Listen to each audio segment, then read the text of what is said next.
Well, I had hoped peace would have lasted longer once again. Now, I'm getting into my middle-aged years. I had hoped that now that I was the Fleet Admiral in charge of all ship construction, design, and all necessary logistical networks, that I might be able to have a few more years of peacetime, maybe until the mid-1930s, as we're in a new decade. But it seems that, well, once again, peace can't continue. The first Japanese-Italian War and the first Japanese-Austro-Hungarian War ended pretty much 1 month after the other. But now it seems that war has come once again. The two nations have gone through a recent revolution where ultra-nationalists are now in charge. We've been asked for help by the United States, but I initially refused, not wanting to get into a war, and I wasn't willing to talk to the Emperor about it. He's not doing in the best of health, and I'm getting concerned. He is getting older, and, well, the last thing I want to do is to walk in and find him dead. However, it seems that the few years of peace that we had were perfect. The Fuso class finished construction, and they are now on their way to the battlefield. With permission from the Navy, I looked at our enemies, or who could possibly challenge us on the high seas. The three most popular candidates were Britain, the United States, and Germany. In our interest of not entering an arms race with the United States, we decided not to increase our destroyer flotilla to the 200s, which the US is very much getting near. Instead, we focused more on our light cruisers, increasing the flotilla to about 80 ships, although I would like more. At least that's the plan, 80 light cruisers. I don't think we'll get there immediately. A new class of battleship is almost done with construction, the Ise class. And with their launches, we will have 12, I believe, active battleships. It'll be nice to have a large battle fleet once more.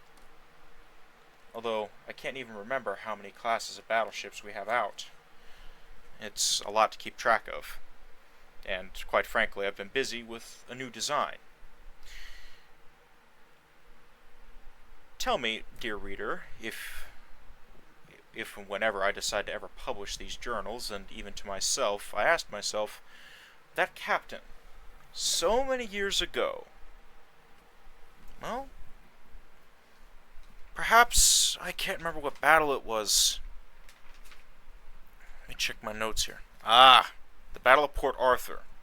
The captain of the Nataka, at the time, Captain Yokari, that's spelled with an O, Captain Yokari had proven himself quite the astute engineer, an excellent and genius mathematician who was, quite frankly, the best I've ever seen, probably the best in Japan. After a few years more of his active service, I brought him on board the Naval Design Bureau, which proved to possibly be the best move I ever made. He had pitched the idea to me, a few nights ago, about designing an intermediate class of battlecruiser. Not quite battleship size, with our more modern battleships being in the 40 to 50,000 ton range, but perhaps 35,000 tons. I jokingly said, well, how would you do it? He then proceeded to take a napkin, and, with nothing more than a pen, and what he had on the table, drew a design. It was a rough design, but he had included some basic ideas. And, well, it worked. We fashioned a model, looked over it, did some tests, asked the design bureaus, and within a week we had some designs ready. In fact, it was overwhelmingly popular with both the Parliament and the National Assembly, which is, quite frankly, a miracle at this rate. But the Congo class, well, I've asked him to oversee construction personally. They were just laid down recently, so I don't think they'll be ready in time for when our Italian and Hungarian adventures cease. Now, with that out of the way, I suppose I should get back to focusing on the war effort, as temporarily I'm the head of the Imperial Japanese Navy. And I'm not quite sure if I'm ready for the position, but with Admiral Yoshikaro out sick and quite possibly retired, I might have to ask the Emperor to look for a replacement, but I shouldn't bother him. He's busy recovering from pneumonia, and, well, let's just say I don't have faith that he's getting any better. Although, I'll never admit it publicly. Not to anyone.